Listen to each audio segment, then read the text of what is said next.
Hello there, and welcome to the first ever episode of the When Hope Calls Aftershow on GLG Media. I'm James Lott Jr., and of course, my beautiful, talented, lovely co-host, Marisa Serafini. Hello, everyone. Hopefuls and hearties alike. Hello, James. Hi, young girl. Hi. How are you today? I'm good. It was a pretty simple day. We watched these episodes. I'm like, all right, we have a lot to unpack, and I'm really excited because I know like some house cleaning, as you would say. We promised the show a while ago. Didn't happen. But here we are, so better late than never. Better late than never, folks. And you guys see, and when I posted this on the When Hope Calls Facebook page, everybody was excited. They want to know. They want to know what we think. So I'm sure we'll get a lot more. I mean, I really do, from the bottom of my heart, and I know I can see from Marisa too. We do appreciate you guys care what we think, what we say. They like our shows. You comment. You can to give us really thoughtful comments. Like you write your rebuttals to us, or if you agree with us. They like Marisa's predictions, all kinds of stuff like that. I mean, they totally. You take the time out to actually pay attention, and we do appreciate that. And I'm telling you, the views, especially on our One Calls the Heart one. There's so many. I mean, I almost could cry. I'm just so like, wow, thank you. I mean, we like doing this. We like doing this. Oh yeah, of course. And we found a way to keep doing it, and I think that's what's more important is that I appreciate that everyone still enjoys our show, enjoys us two together, and we do this for you guys and also for us. For enjoyment. We do it for the Hardys because I know deep down inside they wanted to. So. Yeah, and Marisa and I are working on some stuff this season. So don't worry, we're going to give you some surprises, do some things. I'm working on some stuff. She's working on some stuff. So just follow us, and you'll just see what happens. Yeah. But tonight we're doing episodes 1 and 2. Yes. 2. One is the New Hope, and 2 is From the Ashes, appropriately titled. After you watch the first episode, and we're going to cover both of these today. We'll be here for 10 hours. We'll succinctly get it down, but we're going to talk about the book. There's a lot to cover. Right. It's a lot of characters to cover, a lot of storylines to cover, but the good thing is we don't have someone harping down us. Nope. So it's gonna take as long as it takes. Totally. It's like James knows. That's kind of an inside joke to anyone who doesn't know, but in the past, when we did a regular after show, every time it was like 5 or 10 minutes to the end of the hour, we always got like 3 voices in our head saying, yeah, gotta wrap. Like, we know. So that's why at the end of every show, we kind of rushed things a little bit. But now we don't have that because, we're doing it from the comforts of our own home. So whatever. That's true. That's very true. So we're going to talk about it. So beginning, first of all, for the overall show, the first 2 episodes, what are your thoughts? I really enjoyed it. I liked, the establishment of Brookfield. Just walking or more like riding into the town, on horseback. I was like, wow, this town is smaller than my hometown. So it's very, very small. It's very simple, but yet the characters already seem very complex for what is there at face value. And I think it's really good because I think it's good that they established Lillian and Grace in When Calls the Heart already. So we understand what those characters are like. We know the backstory already. Now going into their world and knowing like that those stories cross over to this one, I think it's really good that we're already starting the show off with 2 likable people, 2 likable characters that we can already follow for the rest of the season. And then everybody else in between. Yes. My thoughts overall, this is not When Calls the Heart. Yes, it's not. I was expecting maybe that it would be, I know it's a spinoff. It's officially a spinoff. The 2 characters came on and they came over. In episode 2, we saw Rosemary and Lee, which was a great fun thing. So that was fun. We'll talk about that later. But it's officially spinoff, but it's not When Calls the Heart. there's a few themes that are similar, small town, community, love, those kind of things. But it's the tone to me is very different. It's much more dramatic. It feels like everybody has a secret. I was like, there's so many interwovings of like just, I mean, it's like there's everybody's related to somebody, and some going on to somebody, and it did to somebody, and people were mean. They were like mean. It's like we don't see it in Hope Valley. Right. I agree. It felt more like a Lifetime movie than it did a Hallmark Channel show, and which is good, you know. And I like how not everyone is likable in the town, or not immediately likable like when Calls The Heart, which I actually find is more realistic when you come to a small town. Not everyone is always going to be as welcoming as Hope Valley, and I think that immediately establishes the differences between these two towns. And I know we're going to do a lot of comparisons, but I mean that's the world. Can't help it. We That's can't help it. Right. We can't help it. Create it. But what I enjoy about it after watching the first 2 episodes of the show, it's definitely not When Calls the Heart, but they're, like you said, the themes, storylines, and but you can definitely tell it's like that spiritual successor to. Yes. I agree with that. I do. I totally agree with that. But I just like, this is not When Calls the Heart. This is something totally different, which is great. Which, I mean, it's a great thing. And I'm just saying that because I did go into it thinking it'd probably be very similar. And I like, nope, not at all. Nope. Not at all. But I like the show. I mean, I guess overall, I'm trying to say, I actually liked it, and I almost wanted to the 3rd episode. But I was like, it's midnight, James, go to bed. So I was like, go to bed, James. So I went to bed. I almost watched it this morning. I almost kept on going. I was like, no. We'll wait till later. But I enjoyed it. I was like, okay, this is good. I mean, it's right up our alley. So, I mean, and I'm really curious to see what happens next. Like, literally, there's so many different things out there. And so I already have some coupling ideas already, too. Yeah. Clearly. So I'm just like, it's yeah. About that. We'll get into it. So the opening shot I thought was really beautiful. It was so green. Oh my God. You guys all know, if you guys follow me, you know I love greenery. I love plants and trees. It was just so beautiful. And seeing this Mountie, you know, horseback coming to the town.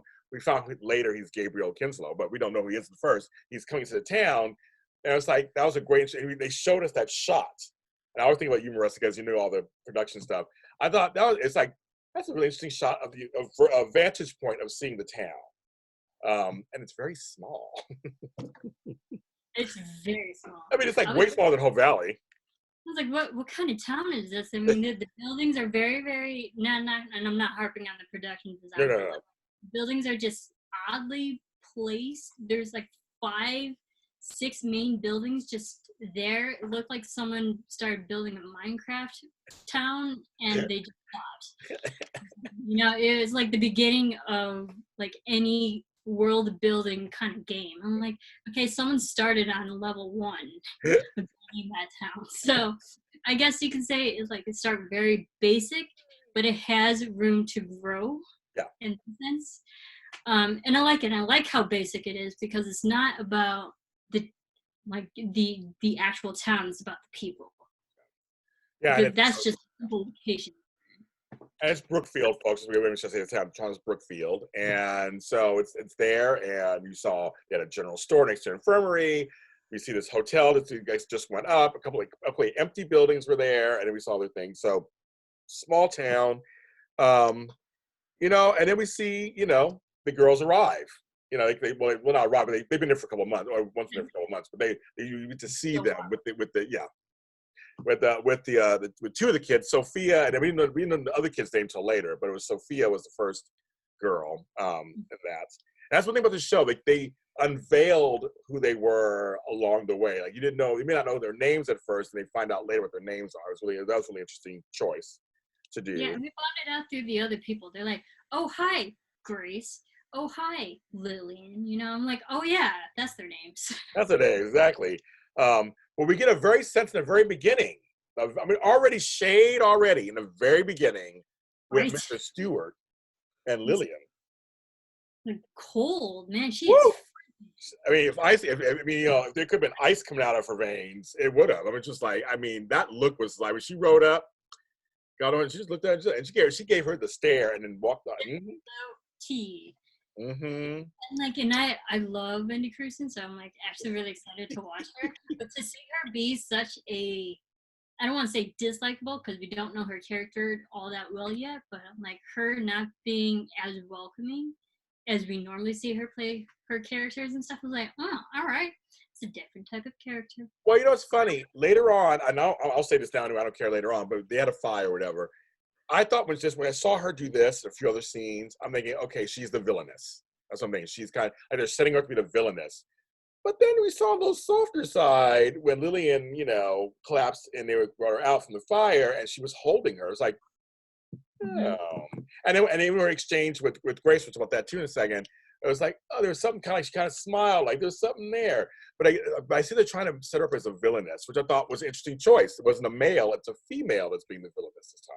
Yeah, a female antagonist, but also there's a male antagonist to her. There's a foil to her too. Yes, Ken Newsom.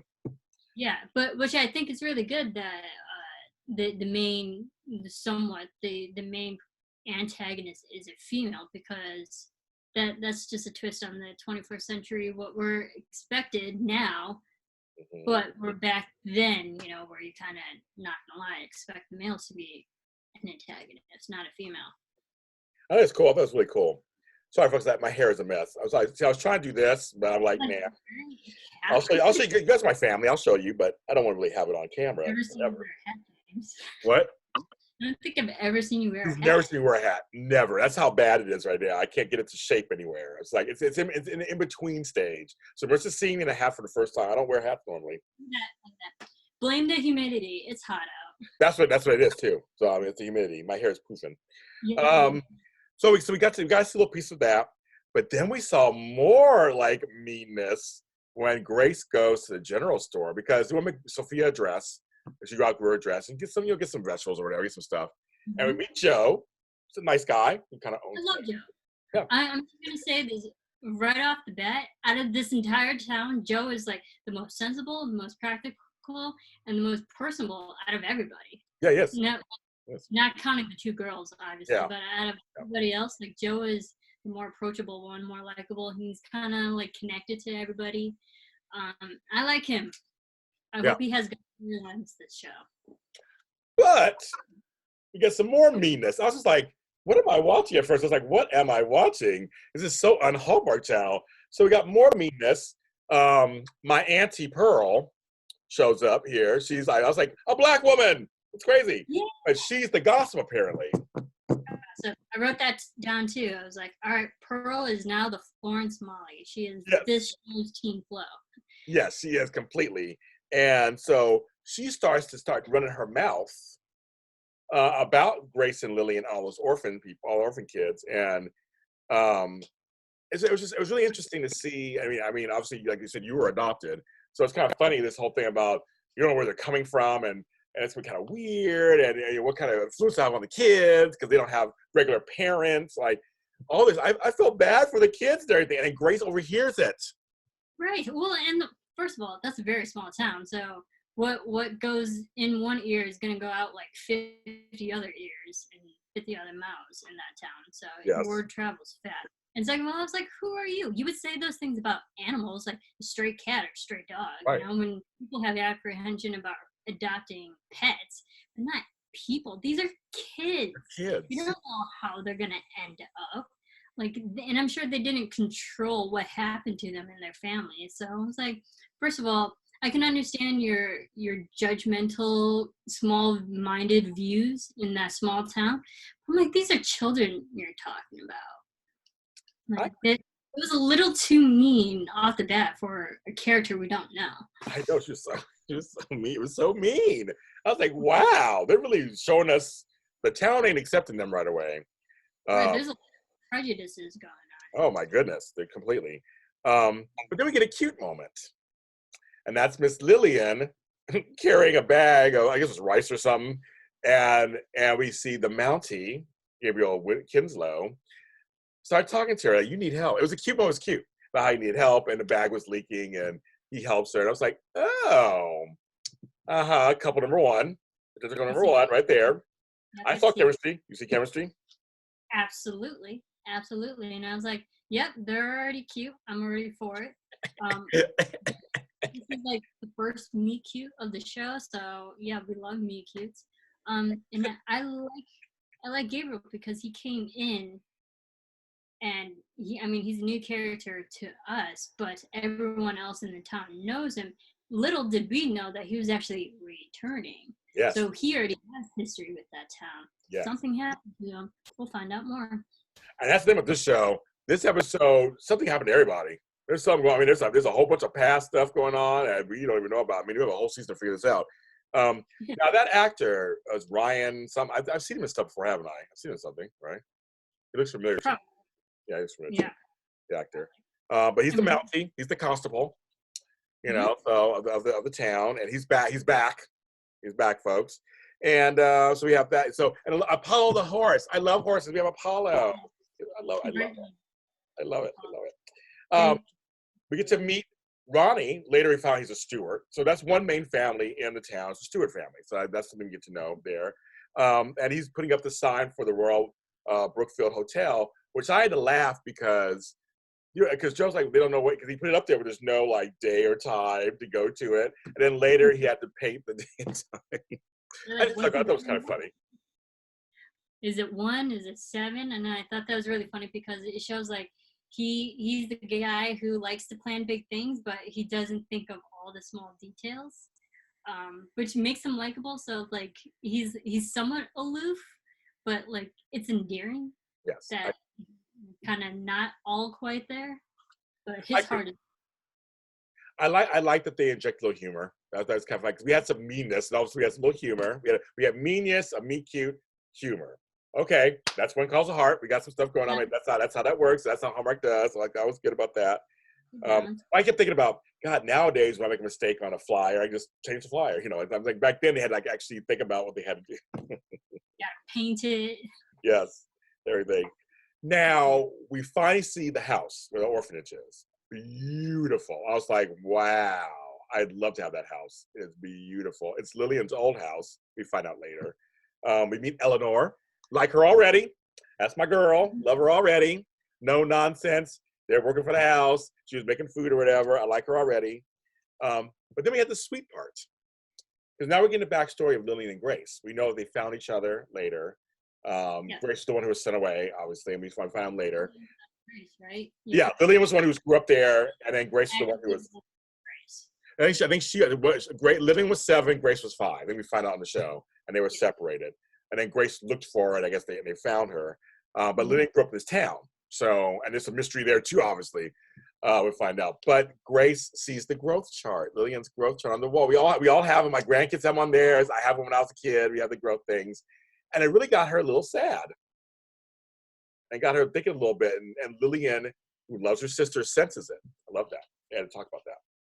Right. And when you see it, like the ages are, I think you can assume those were the last ages they were when they were together. Yeah. And you don't see any, it stops at a definitive number. You don't see the years that happen afterwards because you can kind of assume that they weren't together then. And it just kind of shows like they were together at one point and they missed a lot growing up with each other. And I think it's really good that Grace came to the orphanage too, because we learned that she's only been there for 2 months. She's still settling in. She's still getting used to everything and how things are run. And I like, because I feel like their relationship is kind of starting new again for the audience. Like we're learning about these characters and these girls are learning about each other again. True. And we're learning through this episode, especially, Lillian is stricter, more rules kind of girl, and Grace is more freewheeling, and it's kind of like a little more about the children, and like, you know, she goes out to play. So I remember this part that made me kind of see that was by getting the cow. Getting Virginia. It was funny because they're talking about, you know, the milk being expensive and saying, how did you get a cow? I was like, I want a cow. You know, but it was one of those things that was very much like planning. It's like, okay, we get a cow, we can make milk, cheese, and all these kind of things you can do. And we're getting a cow. And Grace is like, okay, I'm going to get a cow. Yeah. And I love Grace's go get 'em attitude. Because like you said, Lillian's more stricter, but I feel Grace is more of a people pleaser. And she's personable in that way. And she just goes and tries to figure it out. Like she may not have all the plans, you know, come together like the way, or like, hey, she may not plan things, but she's like, this is what I want. I'm going to figure out on my way to get there. And I like that, she's kind of like the go with the flow kind of person. Mhm. And I think that's a good character establishment because these two girls are so different. They are. And we get meet cute number two. While she's going out to get her, she's gonna go to the Newsom farm to get her a cow. There's a cow blocking her way. Meanwhile, we meet Chuck. We found later is Chuck Stewart, the son of Tessa Stewart, the one who gave attitude to Lillian. And he's a cattle rancher, but he's also a vet. You find out later. How funny is that? But I wrote meet cute actually. Stray cow, meet cute. And then he talks about who he is basically, and that he hears her say she wants to go to Kinnuson's farm and get a cow. He's like, well, talk to my mom, get a cow from us. And so she starts to allude. We don't know what happened, really what happened, but that obviously Lillian's family and the Newsom family are not friends.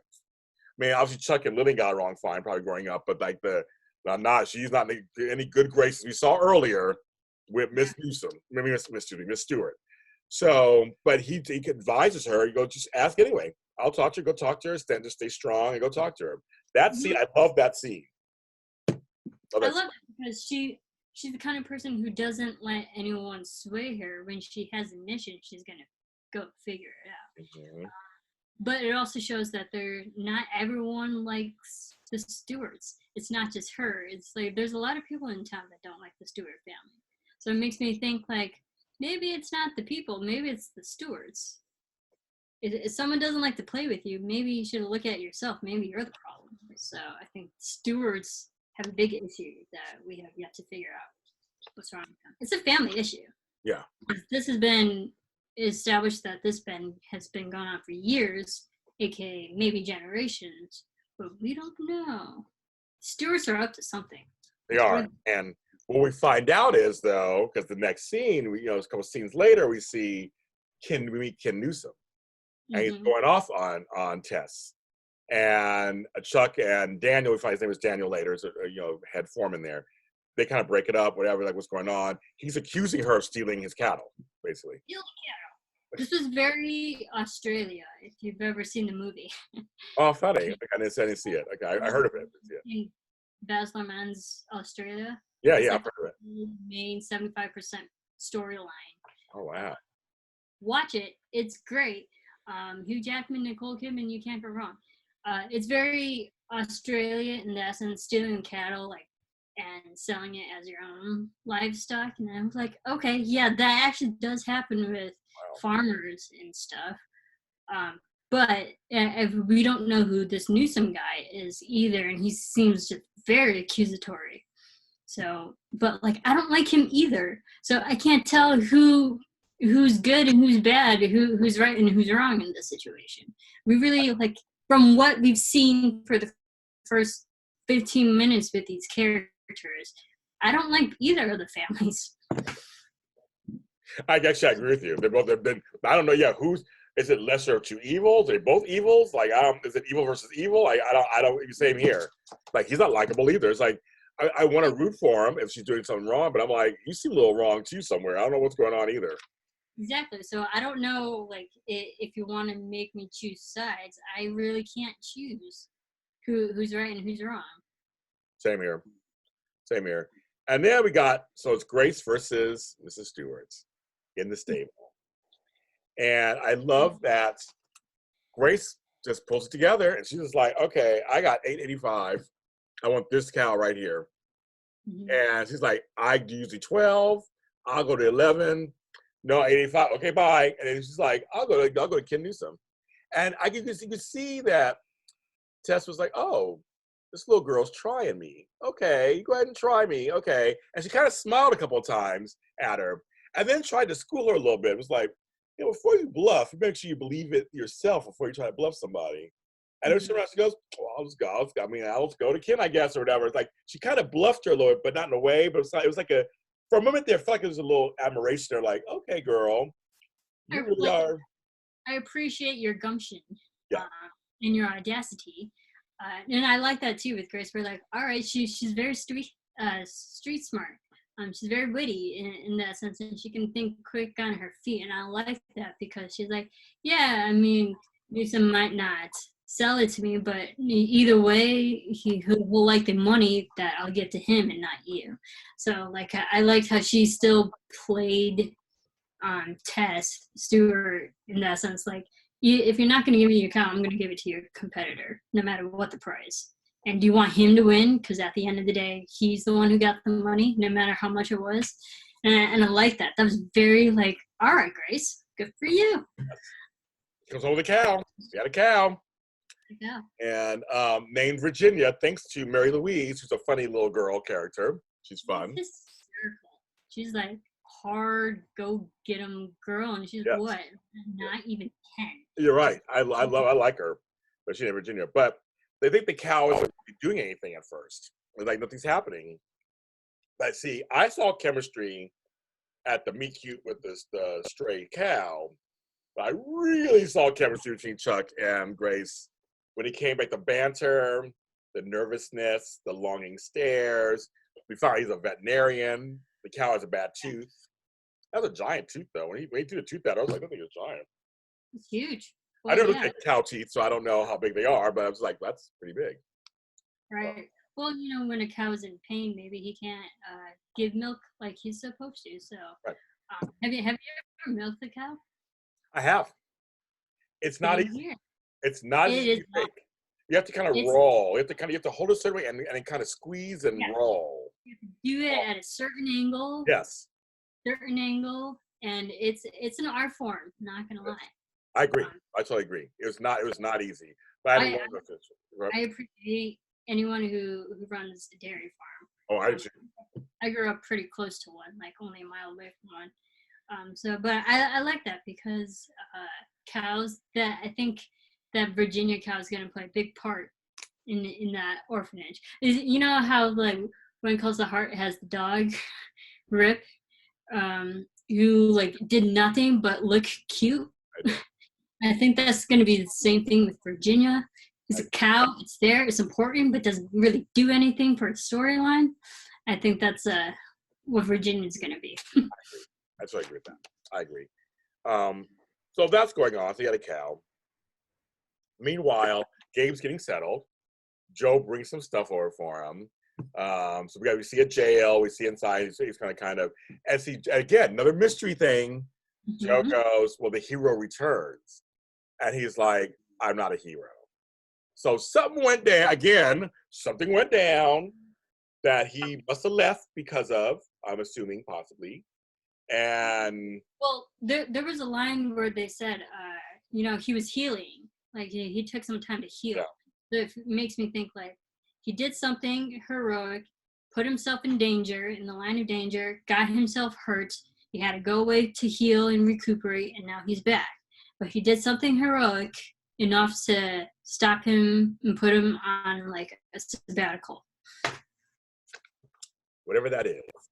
We'll figure. Yeah, whatever that may be. And then we see a connection between Ronnie from the hotel.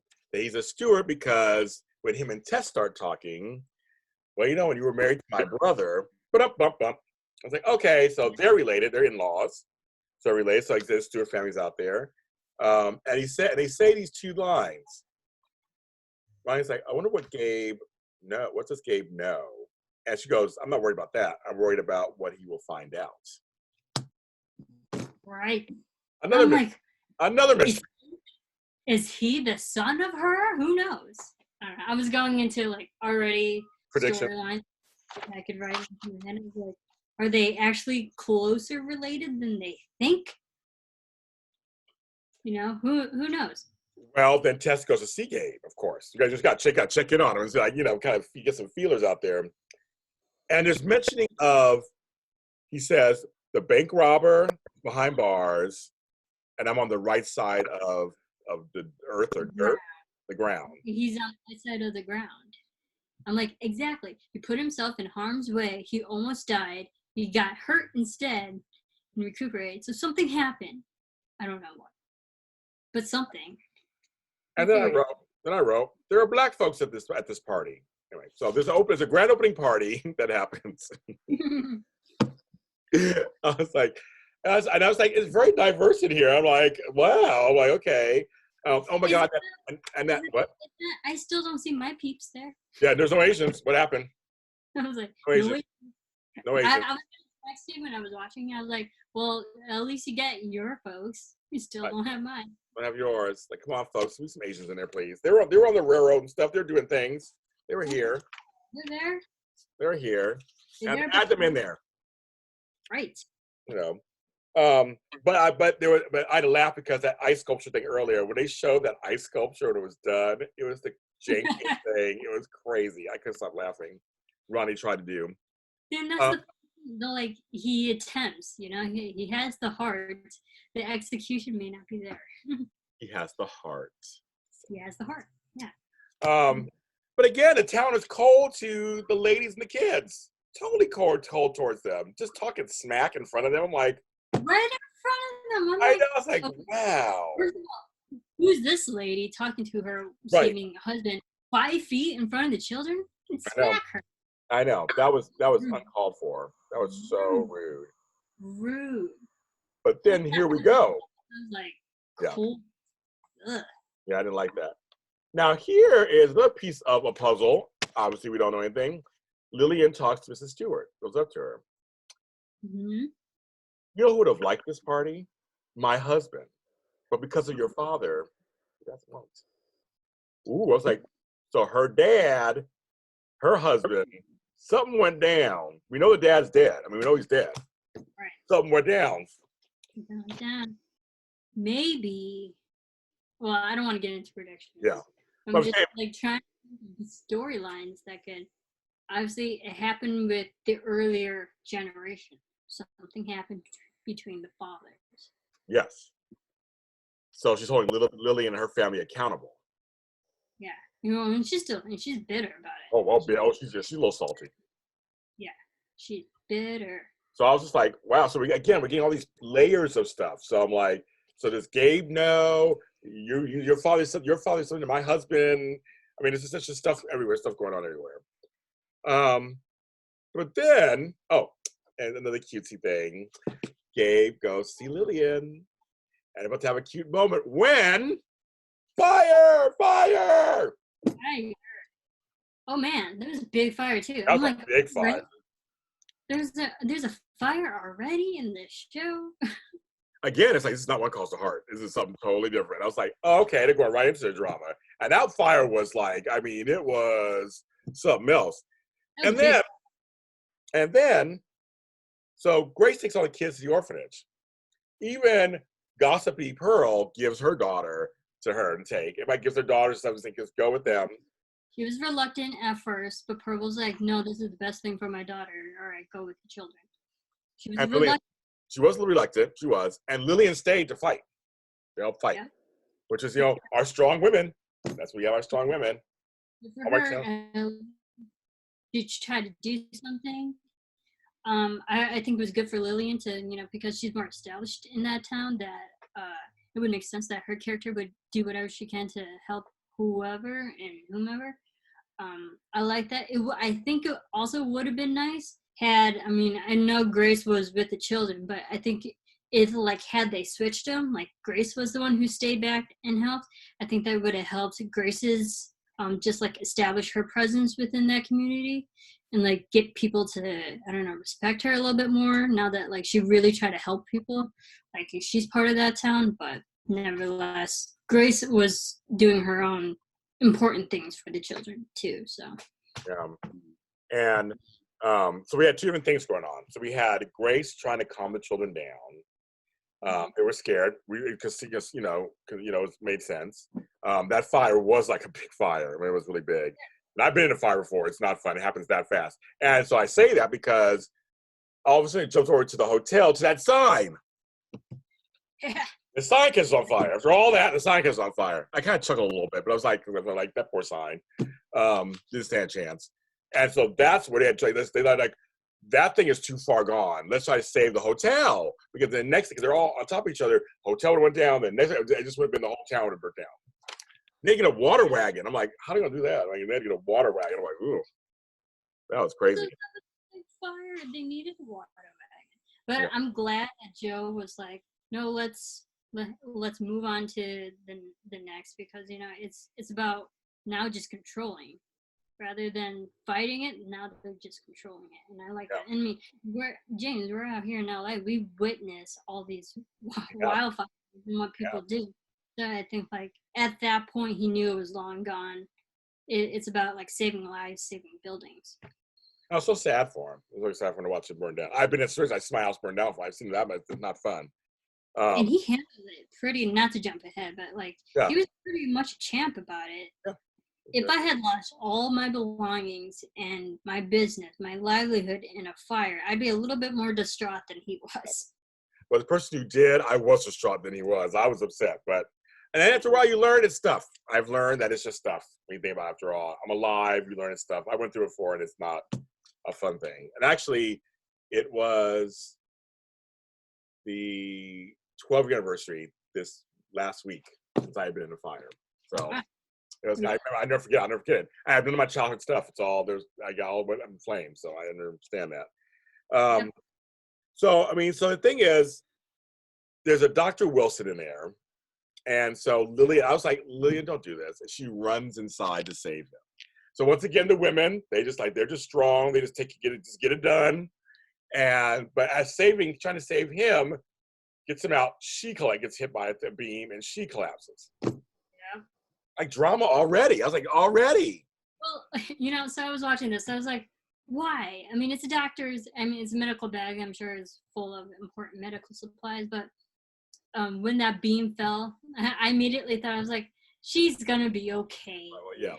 She's one of the main characters. They're not gonna kill her in the first episode. We have a whole season to watch. Right. So I wasn't as nervous for her life in that sense, but I'm like, girl, be smart. Like, I understand you're trying to save someone, but like at the expense of your own life. Yeah.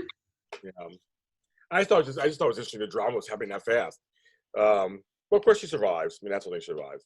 Yeah. But the next morning, I thought it was another. They always do these stories really well. Of course, little Sophia talks to Miss Grace about being scared and reminding her own mother. So her mother died, obviously, about this letter she wrote her mother that she didn't get to her, and she died before she could read the letter. So that was I wrote down the actress who plays Sophia is so good.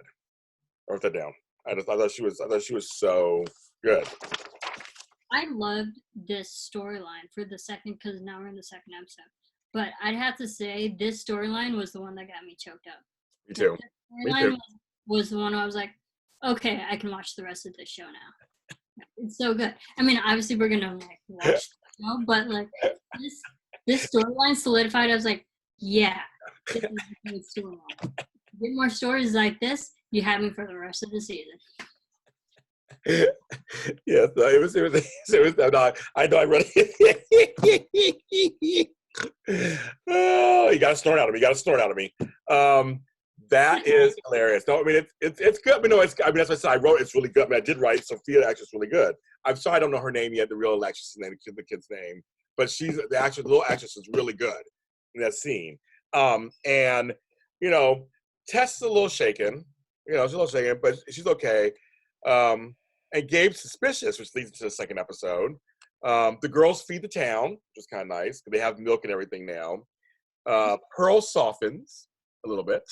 A little bit, yes. She, after Grace helped with her own child, she is a little bit more open to this orphanage, open to the children. She's a little bit more understanding of them.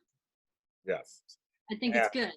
Yes, I agree. I think it's really sad that it took a life-threatening fire for her to come to her senses.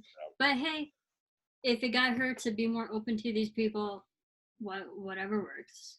I agree. And Sophia gives a letter to Lillian. This letter. Oh my gosh. I got teary-eyed. I'm a crier. I'm a crier. I got so choked up. Like, thanks for coming home to me. I'm like, stop it. I was like, oh, no. No. Thank God I was by myself watching it now. But, like, literally, I was watching it, and I'm like, oh, no. Yes, it was so good. It was good. And great symbolism, which our folks do. And, Alfonso Moreno, who is the executive producer, the creator of the show, and head writer, I mean, that's what he does. And so it's like, thanks, Alfonso, for doing that. Thank you. So now we're in episode 2 from the Ashes, and I love that Mary Louise is in charge of Virginia. That's so funny. And Chuck is taking over for Dr. Wilson. He's the vet. But I'll tell you that scene, oh my God, I couldn't stop laughing. The scene where they're all lined up in the hotel, he made a makeshift, and it's always, and a goat. That, I just couldn't stop laughing. He was like, I'm only taking humans today. It's like, it was so funny. They just walked out. I chuckled on that one a little bit. But again, Chuck and Grace, chemistry off the charts. I'm for it. I'm definitely for it. Same here. I like it. And you can see that, like, all these scenes that they have together. You always see Lillian with Gabriel, and you only see Chuck with Grace. And like, I like it because we're establishing these two couples now. We didn't get that in Calls the Heart because it's like we're establishing one relationship in that show, and this is like 2 at the same time. So it's like double the fun, I guess you can say. I agree. But I like it. And even Chuck, not to jump ahead, but even Chuck taking the initiative, being assertive, asking for a date already. Second episode, I'm like, go get him. Get your man. But she said, no, not right now. I'm busy. She's hesitant. You're like, girl, come on, he's nice. Oh, well, Lillian said that basically. She was like, come on. Last name, Stewart. I mean, kind of got a Romeo and Juliet, Capulet, Montague story going on right now. But like, I liked that she considered Lillian's feelings before her own. I'm like, all right, that's a very sisterly thing to do. Yes, that is. I agree. And Lillian was like, get it, girl. She was like, no, don't worry about it. Yeah, just go ahead. She's like, that's fine. But what's about what Rosemary says, because we'll talk about her in a second. That was hilarious. But Gabe comes to the orphanage, because we talk about that, because this is a major plot point. Again, this whole kind of mean thing going on. So Gabe was investigating 2 of the kids, Vincent and Christian, because they're the ones told there was a fire, but they were seen running, well, quote unquote, from the building. Right. So at the time, before we find out later what happened, but at the beginning, that's what they seen. Someone told on them. We found out later who it is. It's Ben. But someone told them, and so Lillian was fierce. Mama was just like, okay, that's enough. Get ready for school, and we didn't talk outside. Mm-hmm. She was like, mm-hmm. Don't accuse these boys. You don't know all the stories. I don't like the entire story. Just because they were at the scene doesn't mean they created this scene. So I liked how she was very defendant of the boys, because she is the guardian now. She has to take care of her children. But you also knew that what were these 2 doing? Mm-hmm. Like, their children will be children. They're not going to be honest up front. And I like, this was a teaching moment for children. I agree.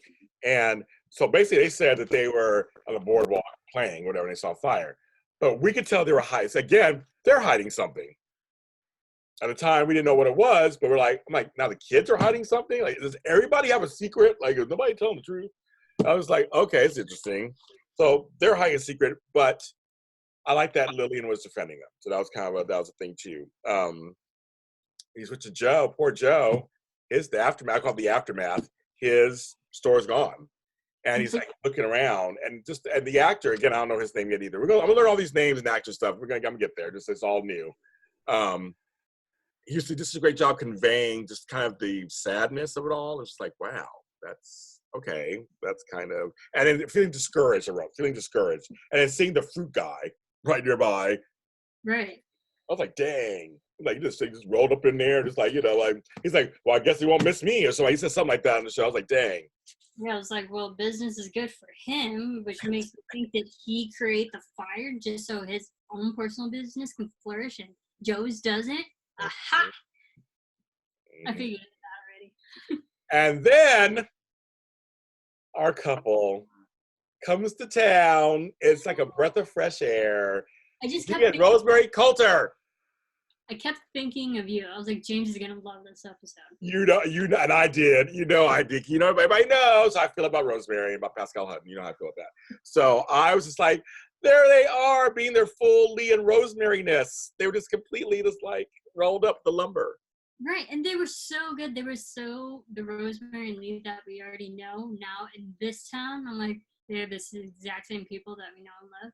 And also, it kind of just like really backs up our previous statements of them coming to Brookfield. They established themselves in the town. They know the people. They know the orphanage. They met with the kids. They played with the kids. They had a whole play with the children, whole thespian night. Like, they are so like close and already planted the seeds that they can adopt a child from the orphanage. See?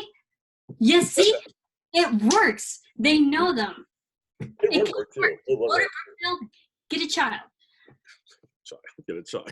I mean, it's hard to stopping. But like, I mean, there's more to it. But just showing that like they're already established in Brookfield, like plant those seeds from this show to the next, it works. It works for this couple. Well, that's the thing. I mean, when you do spin-offs, there is always like, from Cheers, it was Frasier. Dallas was Knots Landing. I mean, there's always spin-offs. It has to work somewhere. From the Jefferson, from All in the Family of the Jeffersons. Yeah, Facts of Life, something. Yeah, it was this is Strokes first and Facts of Life. Because Garrett went from there. I mean, it has to work. So when characters from that other show up, it has to be organic. It has to kind of have to fit. Otherwise, it can look awkward. Laverne and Shirley was the spinoff of Happy Days. I mean, it's like, but when they show up, they were on the show. So we saw Lily and Grace that episode. If you didn't see it on One Calls the Heart, go out back and watch it. We saw them on there. So they did establish friendships in Hope Valley. So when Lee and Rosemary come up, it's like old friends coming to visit. It's like oh. And they mentioned Elizabeth and that's Baby Jack. Yeah, so it's like, I mean, you always have to remember, like, oh yeah, these people do know each other. Mm-hmm. This is within like the same timeline, the same community of people. I mean, like, it's technically a different community, but like the same universe of the When Calls the Heart people. And I like that because yes, we're still establishing a town and characters separate from a first show, but you still need some threads to tie in back and forth. I agree. So it does lend itself to open to other crossovers. I mean, anybody can show it, but Lee and Rosemary would be a natural choice. And this episode, we saw a lot of Lee talking to Joe and Rosemary with Grace. So we saw a lot of those conversations, and we're seeing the town through Rosemary and Lee's eyes, because we're going around town. They're meeting people, so we're getting to know the names again. We're establishing them. I love Leo and Joe talking, and Lee saying, "I can relate to you. What you're going through." And they looked at that place you were thinking about maybe going somewhere else in the town. They had that place was over. I love that part.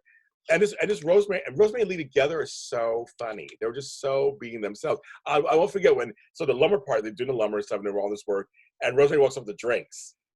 And he's like, "I don't want to, I'm fine." And she's like wiping off his face. And she's like, "Rosemary, you're embarrassing me." He's like, "You're embarrassing me so dirty." Like they're so cute together, and it just kills me. Yeah, they're cute anywhere. They're just so good together. You place them anywhere in the world, and they're so great together. And the part that was funny too, and Rosemary and Grace meet Pearl, and Pearl starts gossiping already about the fire. Fire.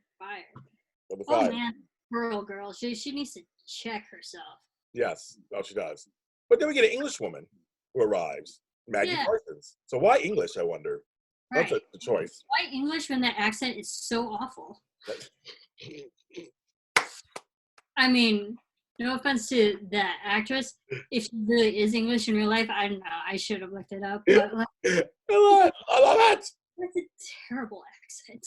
I was like, "Are you trying to play Mary Poppins? Like, what's going on? Like, what are you trying to do?" Terrible accent.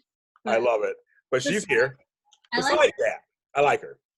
Yeah, like she's also a go get 'em kind of person too. She's like, "All right, here's the line of people that we have to see next."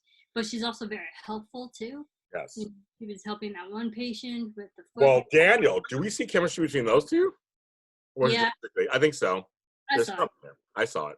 Because like she's like, now come back tomorrow. I'm like, oh, he will. Well, I think so because she did something. Because back then we have to realize it's not today, obviously. So they got to find ways to treat things. And when she was like, "I'm looking for a white birch to get the sap.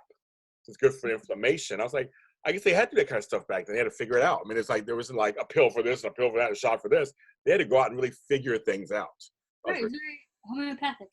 Mm-hmm. That was very cool. So she's there. Lillian goes to pick up the kids from school, and there are 2 kids missing. Yep. And you're like, what? And it's just like the establishment of storyline when 2 people flee, quote unquote, the scene or avoiding people. Then like that shows sign of guilt. So what did these 2 boys do? You don't know until they act. I don't know. So now Rosemary gets to meet everybody. She gets to meet up with Lillian finally, and they hug and see each other. And that's what he said about the whole thing later. Then Rosemary meets Chuck. Mm-hmm. And Rosemary sees it. Oh, she sees it. She's like, ah. Mm-hmm. I love that look. She's like, oh, I see what's going on here. Mm-hmm. She did. And she's like, well, I don't want to talk about it. She said something like, I don't want to talk about that. She goes, you want to talk about Chuck? Or, how cute he is? He's really cute. And I was like, that's how Rosemary would totally do. Just like, oh my God, like totally. But that's her. That's totally Rosemary. Like, she does it with Elizabeth. It makes sense that she would do. Yes. I thought this was really funny. It was cute. It was funny. The looks they have on each other, and it's just like they're clearly like each other. And then Grace and Rosemary meet Maggie Parsons, of course. They got to meet. So they're all meeting people. But now we're back to the Kid Newsome thing again. Something again we don't know. I mean, he's really on top of these stewards. And Chuck, I guess, told him we counted the cattle. We don't have yours. I'm sure they brand the cattle. I mean, that's the whole thing. I mean, I know about that part. I'm sure they brand them to determine where they're from, obviously. So I'm just curious how he thinks how he knows they're taking them. I mean, sometimes you can steal cattle before they're branded. Oh, before they're branded, okay. Like sometimes you can steal cattle before, because like usually you brand cattle when they're calves, when they're babies, when they're younger. But sometimes there might just be a group that's unbranded yet, and those get stolen, and then you can brand them as your own. That's true. I swear, watch the movie Australia, and you'll know what I'm talking about. I have to. Jeez, I have to. But something happens that kind of brings up to your point earlier. He's screaming, Chuck's screaming, and Gabe's like, well, what do we do here? Because it's like, who do we believe? Like, are the stewards bad? Is Ken Newsome bad? Gabe kind of stops it because they're getting into it, kind of stops it. And Ken just ends up saying, I don't want to talk about it anymore. Just watch the stewards. Watch them. And he kind of storms off. Keep an eye on them, basically. Yep. He's like the guy who just like accuses everybody before he knows all. Before he sees the big picture, he's like, you did something wrong, you did something wrong. He's the tattletale of the town, and that's why I don't like him as a character. I'm like, dude, calm yourself. Get it, know all the facts before you make any and jump to conclusions or make any assumptions. Yeah. Now I will say this. Again, more meanness. Grace overhears Ben and Tess talking, Mrs. Stewart, and Ben's the one who told on the kids. So she confronts him. Just your girl Grace, Marisa. She's like, I'm going to confront him. I have no shame. And it is kind of like I saw them running from there, but like he didn't know they started the fire. But he's like well, yeah, I told them that, and I told what I saw. And then he's mean when she goes, well, these are my children. And I wrote this down. He said, no, they are not your children. And that is the problem. I'm like, dang. She is legal guardian of these children. So yes, they are her children. Again, it's small town mentality. They're not open yet. This orphanage is very new to the town. So they're not open to the people who are there. They're very small minded, which is very annoying, and that's just like a hump or an obstacle that I didn't think that we would get with the show. I kind of already assumed that like everyone would be okay with this orphanage, but apparently they're not. So And it just makes me wonder, is it certain people in the town or the entire town? But like honestly, I was not planning on getting through all these prejudices with people. Same here. This could, not gonna lie, this kind of thing could get really exhausting real quick. I agree. And Lillian talks to Vincent and Christian, and they say they didn't start the fire. So, but there's something. But she realized something going on though. We didn't start the fire. It was always burning when the world was turning. Little Billy Joe for you. But she recognizes there's something going on, and then Gabe finds that baseball. It was a baseball, right, in the wreckage. I thought it was baseball. Yeah, a torn baseball, a ruined baseball within the rubble. Knowing that the children were there, they were inside the building. Because how did the baseball? Because the children were saying that they were playing baseball on the boardwalk, not in the actual building. So somehow the baseball got into the building, so that means the children were there. Hello, kids. Homes for you. Yes, hello, kids. CSI Brookfield. So then, so Joe's gonna leave town. He has some cousins somewhere. He's gonna go live with his cousins. He done. Yeah. Lee tried to talk to him. That didn't work at first. Yeah. And then I love the Lee, Joe, Eleanor scene. It was hilarious. Eleanor's my girl. I love her. So she comes in, no nonsense. What's going on? Because the two men are about to take a drink, like a goodbye drink, good luck to you drink. She's like, I better have a drink too then. And she takes the drink out of Gabe's hand. He's like, that's okay. It's a little humor. I love that. She was like, I make a toast to you making the worst mistake in your life or something like that. It was like most terrible mistake or something, she said. That was hilarious. I love that. She's like one of the guys just downs it. It's like, oh, okay. One of the guys. And I was like, I'm getting a sense of her. She's a no-nonsense maternal kind of, or auntie, almost like an auntie type feeling. Like she's not a mother, but like an auntie. Right. Oh yeah, absolutely. And I like that. Like you said, like she can play with the guys. She can play with men. And in some way, like she's equal to them. Like, all right, this is what you're doing. I'm gonna do it too. And I like that. She's gonna be a good character. That's just gonna be fun to watch. I agree. She's great. Yes. And then we got Rosemary giving out sage advice to Lillian, because Lillian's feeling a little like, maybe I'm not doing the right thing. Maybe I'm not that good. And she's like, and I love how she broke it down. She's like, they have a roof over their heads.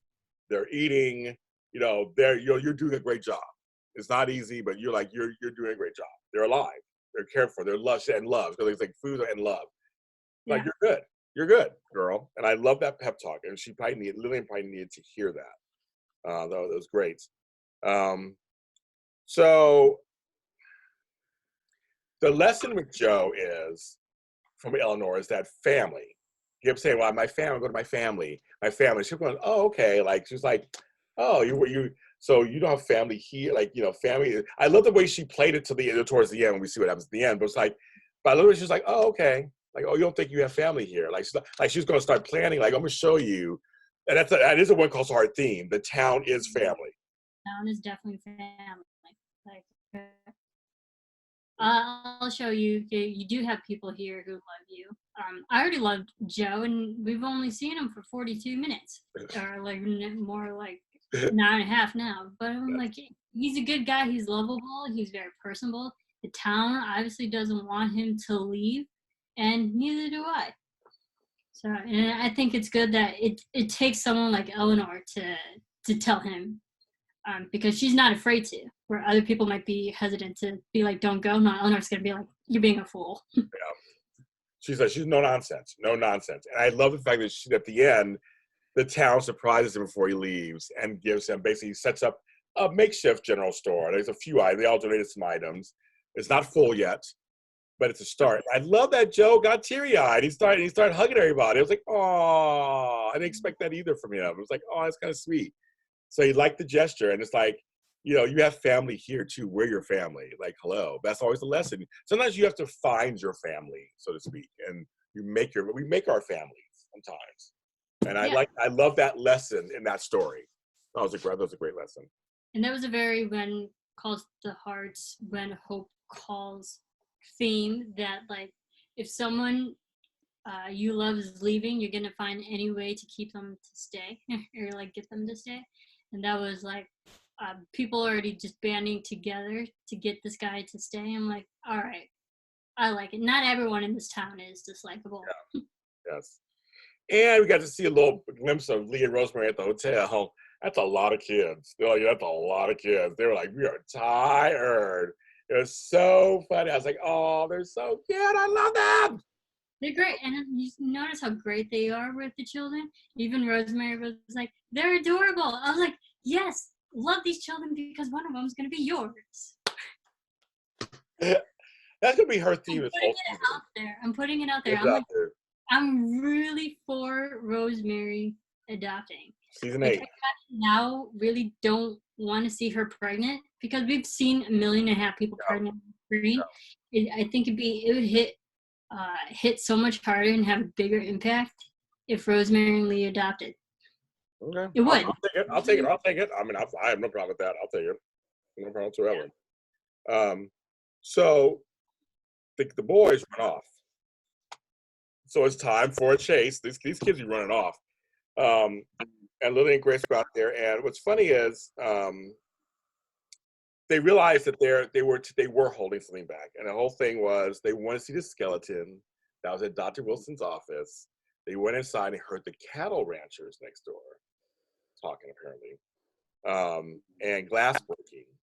The Cattle Association, that's what the Cattle Association. And they saw a horse, a Palomino. When they mentioned the name of the horse, I knew what it was. I'm a horse person. So it's like, oh, it's white and this. I'm like, oh, it's a Palomino.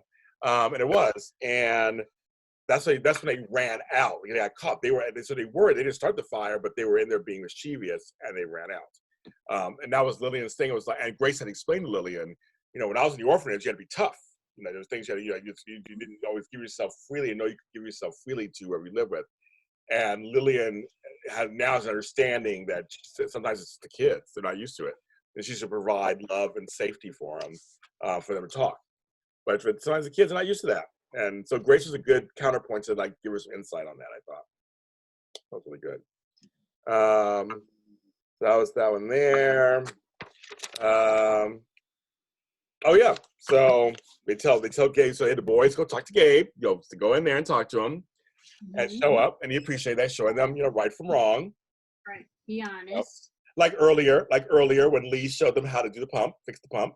That was kind of cute. Yeah. Say, don't wait. Yeah, I loved how Lee was like, you guys are the oldest. Don't expect someone to ask you. You should do it yourself. So you should take it upon yourself, like the men of this house, to fix things. Mm-hmm. I like that. It's like, yeah, that's great parenting advice. Mm-hmm. And so the boys learn right from wrong, which is always a lesson. That is a Hallmark Channel narrative. Mm-hmm. So they learn a lesson and they know. And then Gabe goes to Ben with the Palomino horses. And who do you know has one? 6-7 people have horses that are white Palominos. So the mystery kind of continues. We don't have an answer. Just it continues.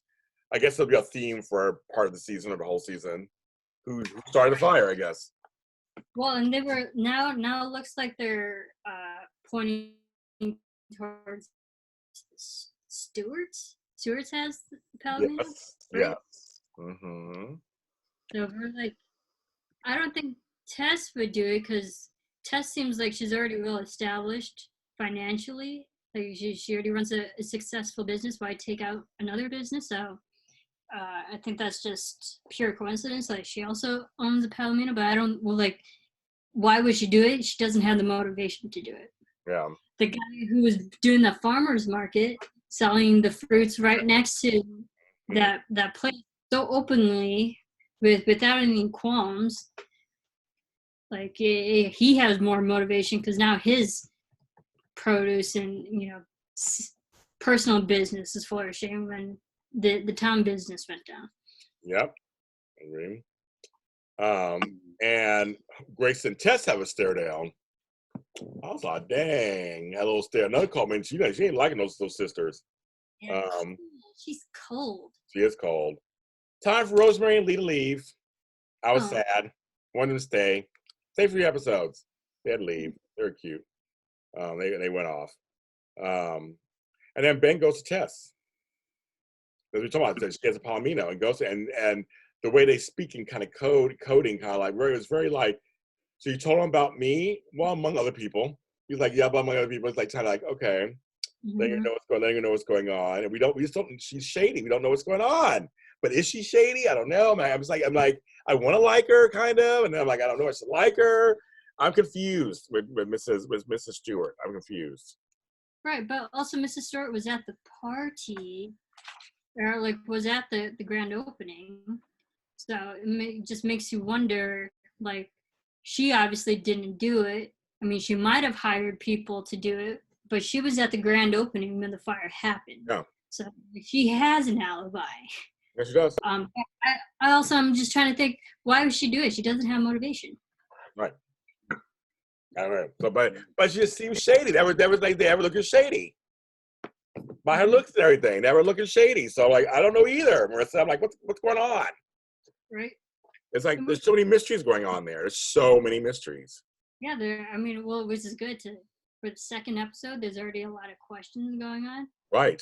And we're still trying to figure out people, like who's who's right. good, bad, who has beef against someone else, who's stealing cattle, literally the beef.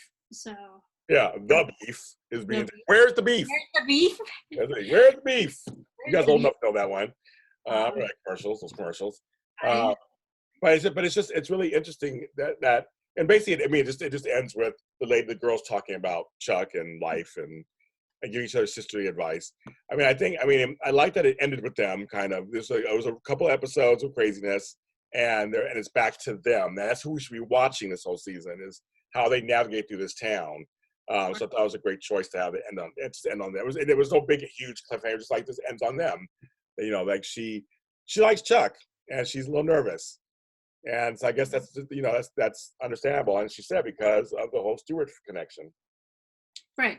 Understandable. But also it's kind of good that they didn't, start dating yet, because this is only the second episode. If we really want this relationship to be together, a good relationship and good writing is a slow burn. They're going to milk it for as long as they can. Yeah, I agree. And so that will lead into predictions. Yeah, do we have any predictions yet? I know it's early in the season, or it's not Tess Stewart stealing cattle. She's fine, and I don't think Tess Stewart started the fire either. I'd like to think it's that farmers market dude who's really selling the produce right next to the failed business on fire. Like the gall that he had to do that. So like it makes sense that I was like, come on. He was definitely flourishing and profiting off of someone else's loss. He was. I don't know his name. We don't like him. Right. We don't like him. I forget his name. Definitely I am for Grace and Chuck. I am for Lillian and Gabriel. And I definitely think that Lee and Rosemary might adopt a baby from them. Adopt a child. Boom. You're right about a lot of stuff, okay? I will never doubt you, because I'm like, that could be true. Be true. My prediction is, let's see, what was I thinking? I think that the nurse and Danny are going to have a little something. I think that might happen. And it's like he's from the ranch, she's from the nurse, he's from somewhere else, kind of a thing there going on there. And I think Chuck is going to really settle into his role as a regular doctor. I think that's going to happen more. Also, he's going to tend to like it and start to be more. I think Dr. Wilson's going to be out for a while. I feel like he's going to be out for a while. Poor thing had no lines or anything. He just he was drug out of there and then taken away. But I think we're going to see more of him being a doctor. And kind of seeing the foibles on that. I actually think something will happen with the cow. Virginia? I think it's going to be a storyline for the kids, though. I have a feeling it'll sit around the kids. That'll affect everybody, but I feel like Virginia's going to have something happen to her. Oh, like she gets stolen? Possibly. That's what I was like. Seriously, something like that. Which we like, oh. And the kids learn about and they get her back. So something's going to go on, I think, with the cow. Okay. All right, I can see that. Yeah, I'm going to stick to that. I think that with my Hardee's mug. I'm gonna stick to that. I think there's something happening. Virginia, so I think I agree with you. Virginia it's there and kind of like this running thing, like you said when Rip was. I have a feeling something with that. I mean, look at the shows like it does. I mean, it's so much drama. I feel like I will be surprised. It's right. But I also will predict that Lily and Gabe will not have a first date till the end of the season. I think this whole season we're going to kind of just go through each other. But I think Chuck and Grace will have a date before they do. Yeah. I definitely think the Stewarts versus Lillian, that the feuding families is definitely gonna be a big storyline this season. I agree. And we're gonna figure out who started the fire. And it wasn't Billy Joel. It wasn't Billy Joel. And that's your recap for When Hope Calls, episodes 1 and 2. We did it, girl. 1 and 2. Yeah. We're back in 2 and 2. So we're gonna do this. What? A little late, but here we are. Well, here we are, and we know you appreciate it. And actually, if some of you decide to watch the older episodes, watch them again, and see what we're saying. Or if you remember the episodes, then you can tell. But please engage with us. I mean, I love all the comments. I do read them. So tell us what you think. Tell me you believe. Agree with her. Agree with me. And there's Fred. I'm